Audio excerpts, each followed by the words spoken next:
ವೀಕ್ಷಕರೇ, ಈಗ ನಮ್ಮ ಜೊತೆಗಿದ್ದಾರೆ doctor Akhtar Hussain, dean of Yenepoya dental college and administrative director for centre of craniofacial anomalies. ಅವರನ್ನು ಕಾರ್ಯಕ್ರಮಕ್ಕೆ ಸ್ವಾಗತಿಸೋಣ, ಬನ್ನಿ. ಡಾಕ್ಟರ್ ನಮಸ್ತೆ. ಡಾಕ್ಟರ್, ಈಗ ಈ ಸೆಂಟರ್ ಬಗ್ಗೆ ಮಾತಾಡೋದಾದರೆ ಈ ಸೆಂಟರ್ ಬಗ್ಗೆ ಏನು ಹೇಳ್ತೀರಾ ಡಾಕ್ಟರ್? ಆ್ಯಕ್ಚುಲಿ ದೇಶದಲ್ಲಿ ಥ್ರೂಔಟ್ ದ ವರ್ಲ್ಡ್ ಎಲ್ಲ ಕಡೆಯಲ್ಲಿ ಎವರೇಜ್ 700 ಮಕ್ಕಳು ಹುಟ್ಟುವಾಗ ಅದರಲ್ಲಿ ಒಂದು ಮಗು ಡಿಫೆಕ್ಟ್ ಆಗಿ ಹುಟ್ಟುತ್ತದೆ. ಈ ಡಿಫೆಕ್ಟ್ ನಾವು ಕ್ಲೆಫ್ಟ್ ಲಿಪ್ ಪ್ಯಾಲೆಟ್ ಅಂತ ಹೇಳ್ತೇವೆ. Sometimes it can be very mild, simple ಒಂದು ಕಟ್ ಇರ್ಬೋದು. Sometimes can be very serious ಆಗುವಾಗ ಇವನ್ ಮುಖದಲ್ಲಿ ಕಂಪ್ಲೀಟ್ ಡಿಫಾರ್ಮಿಟಿ ಆಗಿರ್ತದೆ. ಈ ಮಕ್ಕಳು ನಾರ್ಮಲ್ ಇದ್ದಾರೆ ಮೆಂಟಲಲ್ಲಿ ಅಲ್ಲೇ, most of them, unless it is syndromic. ಇಲ್ಲ, most of them are very normal children, but very unfortunate situation. They can't eat, they can't talk, they can't smile, and very pathetic situation which causes a lot of problems to the parents and peers. ಅವರ ಇಡೀ life ಹಾಳಾಗ್ತದೆ. ಇಂಥ ಮಗು ಒಂದು ಮಗು ಹುಟ್ಟಿದರೆ ಅಷ್ಟು ಪ್ರೀತಿಯಲ್ಲಿ ಮಗು ಕಾಯ್ತಾ ಇರುವಾಗ ಇಂಥ ಒಂದು ಮಗು ಬಂದರೆ ಇಡೀ ಫ್ಯಾಮಿಲಿ ಡಿಸ್ಟರ್ಬ್ ಆಗ್ತದೆ. ಆ್ಯಂಡ್ ಆ ಮಗುವಿನ life throughout the life will be in distress. This is the reality throughout the world. This is there happening. Some ಕಡೆ ಸ್ವಲ್ಪ ಜಾಸ್ತಿ, ಸ್ವಲ್ಪ ಕಡಿಮೆ, but average 1 in 700 children born this kind of defect. 700. And the problem is this is very complex to treat this case. Complex ಅಂದರೆ ಇದರಲ್ಲಿ ತುಂಬ specialist involve ಆಗಿರಬೇಕಾಗ್ತದೆ. So it's a team work. So they can't go to a doctor for a treatment, they have to go to a centre for treatment, because where all these doctors are together. So I always wanted to start this because I see unfortunate cases and they don't know where to go. ಈಗ ಒಂದು ಕಡೆ ಡಾಕ್ಟರ್ದು ಹೋಗಿ ಮಗು ಕರ್ಕೊಂಡೋಗಿ ಹೋಗ ಆ ಒಂದು doctor treat ಮಾಡುವ ಕೇಸ್ ಅಲ್ಲ. ಇದು ಫುಲ್ ಟೀಮ್ ವರ್ಕ್ ಬೇಕು. Orthodontist or surgeons, speech pathologist, paediatrician, surgeons, neuro surgeons, anaesthetist. See, full team is required. Interdisciplinary. So it cannot be done in a single doctor anywhere. So this is understanding this situation. I wanted to start this center to help this kind of children. So we started. It's a completely free thing we are doing. It's more of a social responsibility that we have. So I created this team of people here to do this treatment. So we are separate wing we started. And this happened in 2010 actually. I am the administrative director, and then we have basically 3 are most important required. Orthodontist, surgeon, and speech pathologist. So ನಮ್ಮಲ್ಲಿ surgeon ಹರಿಕಿಶೋರ್ ಅಂತ ಇದ್ದಾರೆ. He is our full time, he is also project director ನಮ್ಮ ಇದರದ್ದು, ಈ ಸೆಂಟರ್ದು. ಆಮೇಲೆ we have Faizan ಅಂತ, doctor Faizan is orthodontist. I am also an orthodontist basically. And then speech pathologist, we have got ನಿಮ್ಮಲ್ಲಿ ಒಂದು ಸ್ಪೀಚ್ ಟ್ರೈನ್ ಮಾಡಲಿಕ್ಕೆ ಮಕ್ಕಳಿಗೆ ಮಾತಾಡೋದಾಗೆ ಅವರು ಇದ್ದಾರೆ. ಮತ್ತು ಇವಾಗ ನ್ಯೂರೋ ಸರ್ಜನ್ ಇದ್ದಾರೆ, ಪಾವು ಮನೆ ಎಂದು. ಸಮ್ಟೈಮ್ಸ್ ತಲೆ ಕೂಡ ಇನ್ವಾಲ್ವ್ ಆಗಿರ್ತದೆ. ನಾವು ಕ್ರೇನಿಯೋಫೇಶಿಯಲ್ ಅನಾಮಲಿ ಕೆಲವು ಸಿಂಡ್ರೋಮ್ ಆದರೆ, so we need a neuro surgeon also. So ಮತ್ತು we have a physician, Ravi Vaswan ಇದ್ದಾರೆ, is our physician. Then we have paediatrician called Mithun. ಆಮೇಲೆ we have paediatrist doctor Shambhat, ಮಕ್ಕಳ ಡೆಂಟಲ್ ಅವರು ಅದನ್ನು ನೋಡ್ತಾ ಇದ್ದಾರೆ. ಮತ್ತು ಎನೆಸ್ಥೀಸಿ ಇದ್ದಾರೆ, ಡಾಕ್ಟರ್ ಹಬೀಬ್, ಡಾಕ್ಟರ್ ವಿನಾಯಕ್ ಅವರಿದ್ದಾರೆ, ಅವರು ಎನೆಸ್ಥೀಸಿ ಕೊಡುವವರು. ಮತ್ತು ವಿಸಿಟಿಂಗ್ ಪ್ರೊಫೆಸರ್ ಒಬ್ಬರು ಇದ್ದಾರೆ ನಮ್ಮಲ್ಲಿ, ಡಾಕ್ಟರ್ ಗೋಸ್ಲಾ ರೆಡ್ಡಿ ಅಂತ. ಅವರು ಒನ್ಸ್ ಎ ಮಂತ್ ಬರ್ತಾರೆ. ಅವರು ಕ್ರೇನಿಯಲ್ ಹೆಡ್ ಇನ್ವಾಲ್ವ್ ಆಗಿದ್ದರೆ ಸಿವಿಯರ್ ಕೇಸಸಲ್ಲಿ ನಾವು we take his help. So this is how the whole thing goes. And it is a life long treatment. It not that ಬೇರೆ ಡಿಸೀಸ್ ಥರ ಒಂದು operation ಮಾಡಿ ಮುಗಿಸೋದಲ್ಲ. So child is born, the day child is born, it comes to the orthodontist. We have to just see how first to save the child. Feeding ಕಷ್ಟ ಆಗ್ತದೆ. So we make feeding plates ಮಾಡಿ ಕೊಡ್ತೇವೆ, so that child can drink the milk. ಇಲ್ಲ ಅದು ಮೂಗಲಿ ಬರ್ತದೆ, ಕುಡಿಯೋದೆಲ್ಲ ಮೂಗಲಿ ಬರ್ತದೆ. So first is that. And then we do surgery. ಅದು sequential method ಉಂಟು. ಸೊ ಪ್ರಿವೆಂಟ್ ಫಸ್ಟಿಗೆ ಲಿಪ್ ಸರ್ಜರಿ ಮತ್ತು ಪ್ಯಾಲೆಟ್ ಸರ್ಜರಿ, ಅದು ನಿಮಗೆ ಸರ್ಜನ್ಸ್ ಹೇಳ್ತಾರೆ ಈಗ ಬೇಕಾದ್ರೆ. ಆಮೇಲೆ ಆ ಮಗುನ ವಾಚ್ ನೋಡ್ತಾ ಇರ್ತೇವೆ ನಾವು. ಅದು ಸ್ವಲ್ಪ ಸಮಯದ ನಂತರ ಅದು ಆ ಏಜ್ ಪ್ರಕಾರ ಬೇರೆ ಟ್ರೀಟ್ಮೆಂಟು ಬೇರೆ ಟೈಮಲ್ಲಿ ಉಂಟು. ಅದೊಂದು ಪ್ರೋಟೋಕಾಲ್ ಹೇಳ್ತೇವೆ. ಈ ಪ್ರೋಟೋಕಾಲ್ ಇಂಟರ್ನ್ಯಾಷನಲ್ಗೆ ಎಕ್ಸೆಪ್ಟ್ ಆಗಿದೆ. ಮೊದಲು ಒಂದೊಂದು ಕಡೆಯಲ್ಲಿ ಒಂದೊಂದು ಥರ ಮಾಡ್ತಾಯಿದ್ರು. ಈಗ ಎಲ್ಲ ಒಟ್ಟಿಗೆ ಸೇರಿ ಅದು ನಾವು ಇಲ್ಲಿ ಸ್ವಿಟ್ಜರ್ಲ್ಯಾಂಡ್ ಇದು ಕಾನ್ಫರೆನ್ಸ್ ಆಗಿತ್ತು 2000ಅಲ್ಲಿ, ನಾನು ಹೋಗಿದ್ದೆ ಅದರಲ್ಲಿ. ಆಗ ಇಡೀ ವರ್ಲ್ಡ್ನ ಎಲ್ಲ ಈ ಸ್ಪೆಷಾಲಿಟಿ ಒಟ್ಟಿಗೆ ಬಂದು ಒಂದು ಕಾಮನ್ ಪ್ರೋಟೋಕಾಲ್ ಪ್ಲ್ಯಾನ್ ಮಾಡಿದೆವು. ಈಗ ಹೆಚ್ಚಾಗಿ ಆ ಪ್ರೋಟೋಕಾಲ್ ಥರ ಟ್ರೀಟ್ಮೆಂಟ್ ಆಗ್ತಾಯಿದೆ. ಆಮೇಲೆ ಮಗು ಹಲ್ಲು ಹುಟ್ಟುವ ಹಾಗೆ ಒಂದೊಂದೇ ಟ್ರೀಟ್ಮೆಂಟ್ ಇರ್ತದೆ. ಈಗ ಫಾರ್ ಎಕ್ಸಾಂಪಲ್ ಹಲ್ಲು ಹುಟ್ಟಲಿಕ್ಕೆ ಬೋನ್ ಇರೋದಿಲ್ಲ, ಅಲ್ಲಿಗೆ ನಾವು ಒಂದು ಆರ್ಟಿಫಿಷಿಯಲ್ ಬೋನ್ ಹಾಕಬೇಕು, ಇಲ್ಲದೆ ಬೇರೆ ಕಡೆಯಿಂದ ಬೋನ್ ತೆಗೆದು ಅಲ್ಲಿ ಹಾಕ್ತೇವೆ. ಮತ್ತು ಆ ಹಲ್ಲಲ್ಲಿ ಬರುವಾಗ ಮಾಡ್ತೇವೆ. ಆಮೇಲೆ ವೈರ್ ಹಾಕಿ ಅದನ್ನು ಸರಿ ಮಾಡ್ತೇವೆ. ಮತ್ತು ಸೊಡ್ದಾಗುವಾಗ ಮುಖ ಸರಿ ಇರೋದಿಲ್ಲ, ಮೇಲಿನ ದವಡೆ ಚಿಕ್ಕದಿರ್ತದೆ, ಕೆಳಗೆ ದೊಡ್ಡದಿರ್ತದೆ, ಅದು ಸರಿ ಮಾಡಬೇಕಾಗ್ತದೆ. ಅದು ಸಹ ನಾವು ಆರ್ಥೋಡಾಂಟಿಸ್ಟ್ ಟ್ರೈ ಮಾಡ್ತೇವೆ. ಏನು ಬಾಕಿ ಇದ್ದರೆ ಮತ್ತು ಪುನಃ ಸರ್ಜರಿ ಮಾಡ್ತೇವೆ, ಮತ್ತು ಪುನಃ ಫೇಶಿಯಲ್ ರೀಕನ್ಸ್ಟ್ರಕ್ಷನ್ ಮಾಡ್ತೇವೆ, ಮತ್ತು ಪುನಃ ಆರ್ಥೋ ಮಾಡ್ತೇವೆ. ಸೊ ಮಗು ದೊಡ್ಡದಾಗೋ ತನಕ it is our baby, our responsibility. So the whole team. So keeping that in mind, we started this. It's a more, yes, definitely social concern. Doctor ಈಗಾಗಲೇ ಹೇಳಿದ್ರಿ ಸೋಷಿಯಲ್ ಕನ್ಸರ್ನ್ ಮುಖಾಂತರ start ಆಯ್ತಿದ್ದು ಅಂತ. Almost 2010 start ಆಯಿತು ಅಂತ ಹೇಳಿದ್ರಿ. So 2010 ಇಲ್ಲಿವರೆಗೂ journey ಹೇಗಿತ್ತು doctor?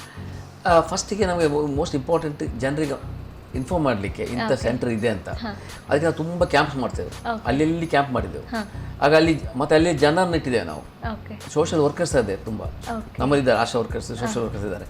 ಅವರು ಇನ್ಫಾರ್ಮೇಷನ್ ಕೊಡ್ತಾರೆ. ಈಗ ಮಗು ಹುಟ್ಟಿದ್ರೆ ಅವರಿಗೆ ಗೊತ್ತಿಲ್ಲ, ನಾವೆಲ್ಲ ಹಾಸ್ಪಿಟ್ಲಿಗೆ ಹೇಳ್ತೇವೆ ಅಂತ ಮಗು ಬಂದರೆ ನಾವು response ತೆಗಿತೇವೆ.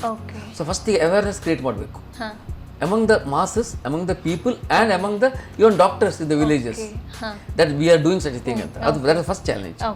Then of course there are other things are there in finances and things are there. Namma chancellor alli bahala ee mattige avaru bahala very service minded.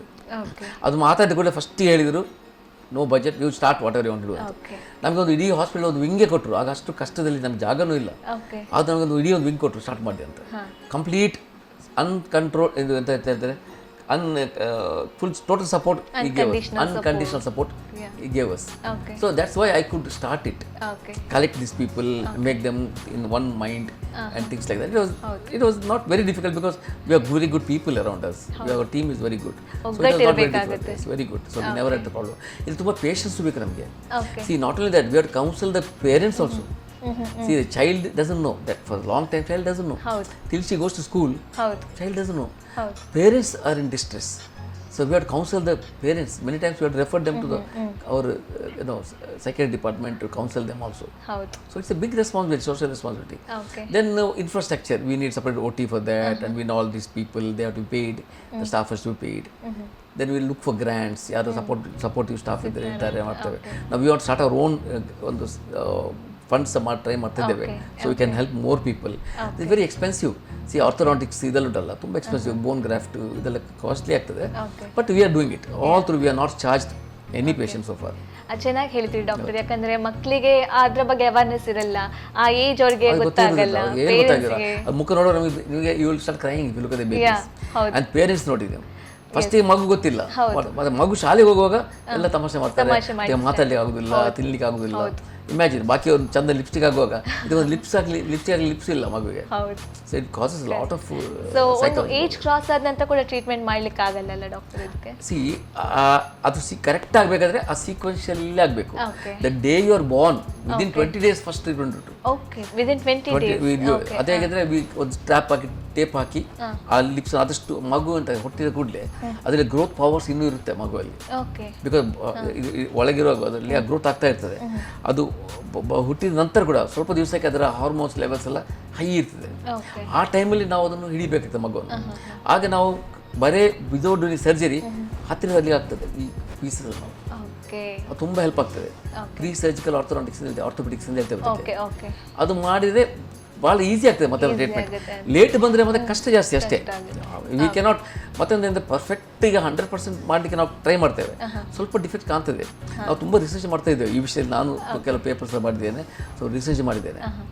ಏನಂದರೆ ಈಗ ನಾವು ನೋಡೋದು ಒಂದು ಸ್ಟೆಪ್ ಮೋರ್ ಹೆಚ್ಚಾಗಿ. ಈಗ ಏನು ಮಾಡ್ತೇವೆ, ಬಿಫೋರ್ ಆಫ್ಟರ್ ನೋಡಿ ವಿ ಆರ್ ಸ್ಯಾಟಿಸ್ಫೈಡ್. ಮಗು ಬರುವಾಗ ಹೀಗಿತ್ತು, ಈಗ ನಾವು ಹೀಗೆ ಮಾಡಿದೆವು, ನಮಗೊಂದು ಸಮಾಧಾನ. But that is not enough. I am saying you should compare the child with the normal, not the same child. So that's one big research we are doing now. What is it that at the end of the treatment ಏನು ನಮ್ಮಲ್ಲಿ ಕಮ್ಮಿ ಆಗುತ್ತೆ, ಎಂಥ defect ಇದೆ ಅದು minute ಆಗಿ ನಾವು micro components of smile, ನನ್ನ PhD ಇದೆ ಸಬ್ಜೆಕ್ಟ್. ಸೊ ಅದರ ಸ್ಮೈಲ್ ನಾವು ಕಾನ್ಸೆಪ್ಟ್ ನೋಡ್ತಾ ಇದ್ದೇವೆ. ಆ ಮೈಕ್ರೋ ಕಾಂಪೋನೆಂಟ್ಸ್ ಆಫ್ ಸ್ಮೈಲ್ ಇದೆಯಲ್ಲ, ಅದನ್ನು ನಾವು ಸ್ಟಡಿ ಮಾಡಿ ಅದನ್ನು ಇಂಪ್ರೂವ್ ಮಾಡ್ಲಿಕ್ಕೆ ಹೇಗೆ ಅಂತ. It's a big work. We are doing that. So comparing with the normal child, normally what we do is compare with the before after. And we are happy. We did. But that's not enough. We should reach a stage where there should be no stigma. The child should face the world without any stigma. ಅದರಲ್ಲಿ ಏನಾಗುತ್ತೆ, ಅವ್ರ confidence ಕಡಿಮೆ ಆಗ್ತದೆ. ಈ ಮತ್ತೊಂದು sad ವಿಷಯ ಅಂದರೆ, ನೀವು ಇಂಥ ಮಕ್ಕಳು ನೀವು ಹೊರಗೆ ಕಾಣೋದಿಲ್ಲ ಎಲ್ಲಿ ಸಹ. ತಾಯಿ ಕೂಡ ಕರ್ಕೊಂಡು ಹೋಗೋದಿಲ್ಲ. ಅವರೊಂದು ಮಾಲಲ್ಲಿ ಇಲ್ಲ, ಒಂದು ಥಿಯೇಟ್ರಲ್ಲಿ ಇಲ್ಲ.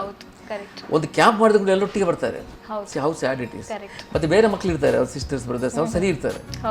ಆಗ ಈ ಮಗುವಿನ ಫೀಲಿಂಗ್ ಹೇಗಾಗ್ತದೆ. It's a huge problem. If you understand, it's a very emotional disturbance. Even we as doctors feel that disturbance. Doctor, ಈಗ ಇಲ್ಲಿಗೆ ಟ್ರೀಟ್ಮೆಂಟ್ಗೆ ಯಾವ್ಯಾವ ಕಡೆಯಿಂದ ಪೇಷಂಟ್ಸ್ ಬರ್ತಾರೆ? ನಮ್ಮಲ್ಲಿ ಸೌತ್ ಕೇಂದ್ರ ನಿಯರ್ ಬೈ ಪ್ಲೇಸ್ ಅಂತ ಹೇಳ್ತೇವಲ್ಲ, ಸಿರಿಸಿ, ಶಿವಮೊಗ್ಗ, ದಾವಣಗೆರೆ, ತೀರ್ಥಹಳ್ಳಿ, ಇವನ್ ಆಂಧ್ರ ಪ್ರದೇಶದಿಂದ ಜನ ಬರ್ತಾ ಇದ್ದಾರೆ. ಸೊ ಹೌದು, ಮತ್ತೆ ಇವು Chikmagalur, Madikeri, we are getting place outside ಕರ್ನಾಟಕದಿಂದಲೂ ಬರ್ತಾರೆ. ಈಗ ಸ್ವಲ್ಪ ನೇಮ್ ಹೆಸರಾಗ್ತಾ ಬರುವಾಗ ಅದು ಸ್ವಲ್ಪ ಹೆಚ್ಚು ಬರ್ತಾರೆ. ಓಕೆ, ಸೊ ಈಗ ನಮ್ಮ ಈ ಸೆಂಟರ್ನ ವಿಷನ್ ಆ್ಯಂಡ್ ಮಿಷನ್ ಬಗ್ಗೆ ಹೇಳೋದಾದ್ರೆ ಏನು ಹೇಳ್ತೀರಾ? Same, simple, very simple. We want to take care of them, free surgery, free orthodontic, free counselling. That is the vision and mission. In simple words. This is what we want to achieve to those unfortunate children. Yes, doctor. Thank you so much. ಇಲ್ಲಿವರೆಗೂ ಸೆಂಟರ್ನ mission ಆಗಿರ್ಬೋದು, vision ಆಗಿರ್ಬೋದು, ನಿಮ್ಮ social concern ಬಗ್ಗೆ ಹೇಳಿದ್ರಿ. ತುಂಬಾ ಇಷ್ಟ ಆಯ್ತು. ಯಾಕಂದರೆ ಒಂದು ಸೋಷಿಯಲ್ ಕನ್ಸರ್ನ್ ಮುಖಾಂತರ ಒಂದು ಇಷ್ಟು ದೊಡ್ಡ ಸೆಂಟರ್ ಸ್ಥಾಪನೆ ಆಗುತ್ತೆ ಅಂದರೆ ತುಂಬಾ ಹೆಮ್ಮೆ ತರುವಂಥ ವಿಷಯ ಅದು. Thank you so much doctor.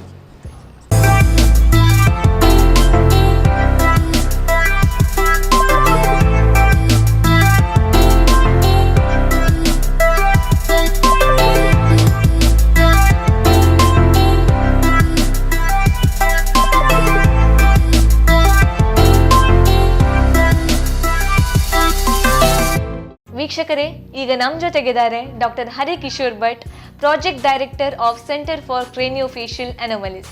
ಅವರನ್ನು ಕಾರ್ಯಕ್ರಮಕ್ಕೆ ಸ್ವಾಗತಿಸೋಣ. ಬನ್ನಿ ಡಾಕ್ಟರ್. ನಮಸ್ತೆ ಡಾಕ್ಟರ್. ಈ ಕ್ಲೆಫ್ಟ್ ಲಿಪ್ ಸಾಮಾನ್ಯ ಭಾಷೆಯಲ್ಲಿ ಹೇಳಬೇಕಾದ್ರೆ ಸೀಳು ತುಟಿ ಆ್ಯಂಡ್ ಪ್ಯಾಲೆಟ್ ಅಂದರೆ ಅಂಗಲ ಅಲ್ವಾ ಡಾಕ್ಟರ್? ಸೊ ಇದು ಹೇಗೆ ಡಾಕ್ಟರ್, ಅಂದರೆ ಇದರ ಬಗ್ಗೆ ಹೇಳೋದಾದರೆ? ಕ್ಲೆಫ್ಟ್ ಲಿಪ್ ಮತ್ತು ಕ್ಲೆಫ್ಟ್ ಪ್ಯಾಲೆಟ್ ಅಂದರೆ ಇದೊಂದು ಡಿಸ್ಕಂಟಿನ್ಯೂಟಿ, ಲಿಪ್ಪಲ್ಲಿ ಇರುವ ಡಿಸ್ಕಂಟಿನ್ಯೂಟಿ ಬೈ ಬರ್ತ್, ಅದಕ್ಕೆ ನಾವು ಕ್ಲೆಫ್ಟ್ ಲಿಪ್ ಹೇಳ್ತೀವಿ. ಮತ್ತು ಡಿಸ್ಕಂಟಿನ್ಯೂಟಿ ಇನ್ ದ ಪ್ಯಾಲೆಟ್, ಅದಕ್ಕೆ ನಾವು ಕ್ಲೆಫ್ಟ್ ಪ್ಯಾಲೆಟ್ ಹೇಳ್ತೀವಿ. ಅದು ತುಂಬ ವೇರಿಯಸ್ ರೇಂಜಸ್ಸಲ್ಲಿ ಇರ್ತದೆ. ಒಂದು ಸಾಮಾನ್ಯವಾಗಿ ಮೂಗು ಇನ್ವಾಲ್ವ್ ಆಗದ್ದೆ, ಅಥವಾ ಕೆಲವೊಮ್ಮೆ ಕಣ್ಣಿನ ಹತ್ತಿರ, ಕೆಲವೊಮ್ಮೆ ಕಿವಿ ಹತ್ತಿರ ಹೋಗ್ತದೆ. So various type of cleft lip, palette ಮತ್ತು ಫೇಶಿಯಲ್ ಕ್ಲೆಫ್ಟ್ಸ್, ಅದಕ್ಕೆ ನಾವು ಕ್ಲೆಫ್ಟ್ ಲಿಪ್ ಆ್ಯಂಡ್ ಪ್ಯಾಲೆಟ್ ಹೇಳ್ತೀವಿ. ಡಾಕ್ಟರ್, ಇದಕ್ಕೆ ಟ್ರೀಟ್ಮೆಂಟ್ ಹೇಗಿರುತ್ತೆ ಡಾಕ್ಟರ್?